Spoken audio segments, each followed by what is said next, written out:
हे निर्णयाचा धडाका नाहीये, हा लोकहिताचा धडाका नाहीये, हा स्वतःच्यासाठी निर्णय घेण्याचा धडाका आहे. आणि म्हणून मी सांगितलं की महाराष्ट्र वाचवण्यासाठी जनतेच्या आशीर्वादाने जेव्हा महाराष्ट्रात आमचं सरकार येईल तर महाराष्ट्राच्या हितासाठी आम्हाला फार काही निर्णय अजून घ्यावे लागतील आणि तेव्हाच महाराष्ट्र वाचेल. नाहीतर यांनी महाराष्ट्र विकायचं ठरवलेलं आहे, लिलाव यांनी महाराष्ट्राचा काढलेला आहे. आणि म्हणून प्रत्येक कॅबिनेटमध्ये शेवटच्या या पद्धतीचे निर्णय, चुकीचे निर्णय हे सरकार घेताना आपण पाहतो. सावरकरांच्या स्मारकाला 3.25 एकर जागा जी आहे ती मुंबईत विनाशुल्क दिलेली आहे. आधी बावनकुळेंच्या संस्थेला दिली, आता सावरकरांच्या स्मारकाला दिलेली आहे. बघा, या सरकारला जितके काय आता थोडे एक दोन कॅबिनेट यांचे आहेत याच्यामध्ये एवढी काही या महाराष्ट्राची लूट करायची आहे ते आता यांनी करायचं ठरवलेलं आहे. सत्तेत आम्ही येत नाही आणि म्हणून या महाराष्ट्राची दुर्दाणी करून टाकायची, या महाराष्ट्राचा लिलाव करायचा, ही परिस्थिती आहे. आणि म्हणून प्रत्येक कॅबिनेटमध्ये महाराष्ट्राचे ऑक्शन यांनी सुरू केलेलं आहे. त्याच्यामुळे ही प्रत्येक गोष्टीचं त्याला आता वक्तव्य करणं काही घटना झाली तर आपण सांगू तरी शकतो, त्याच्याबद्दल प्रतिक्रिया तरी देऊ शकतो. रोजच असं चाललेलं आहे. त्याच्यामुळे मला काही त्याच्यावर फार काही प्रतिक्रिया द्यावी असं मला वाटत नाही.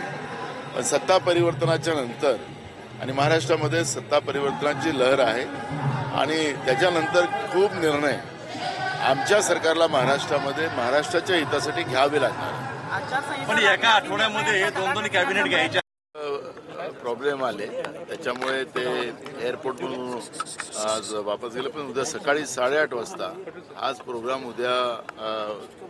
आज जसा पद्धतीचा होता तोच कंटिन्यू केला जाणार आहे. आणि उद्या सकाळी हा प्रोग्राम 8:30 वाजता होईल. पण आज आपण बघितलं मंत्रालयामध्ये ज्या पद्धतीने आदिवासी आमदार इतके आक्रमक झाले, जे सत्ताधारी आमदार आहेत आणि विधानसभेचे उपाध्यक्षाला सुद्धा जाळ्यानं आता पण आपण सर्वसामान्य लोक पाहत होतो, आमदार उड्या मारायला लागले. दोन गोष्टी आहेत की महाराष्ट्रामध्ये हे जे राज्यातलं सरकार जे आहे हे दिवाळखोर सरकार आहे. आज जवळपास यांना योजना ज्या कंटिन्यू करायला कर्मचाऱ्यांचे पगार देण्यासाठी जवळपास 30,000 कोटी रुपयाचं ओव्हरड्राफ्ट या सरकारने घेतलेला आहे. याचाच अर्थ महाराष्ट्राचा दिवाळा काढण्यामध्ये एकनाथ शिंदेचं आणि भाजप-प्रणित सरकारला यश आलेलं आहे हे त्याच्यातून सिद्ध होत आहे. ज्याप्रमाणे सत्ता पक्षाचेच आमदार आज मंत्रालयाच्या इमारतीत कुठून जाळ्यावर कुदताना आपण पाहिलं तर जे सत्ता पक्षाचेच आमदार या सरकारच्या विरोधात बंड पुकारत असतील तर या सरकारची आज लायकी काय आहे हे त्याच्यातून स्पष्ट होते आहे. आपण शाहू महाराजांच्या भूमीमध्ये आहोत.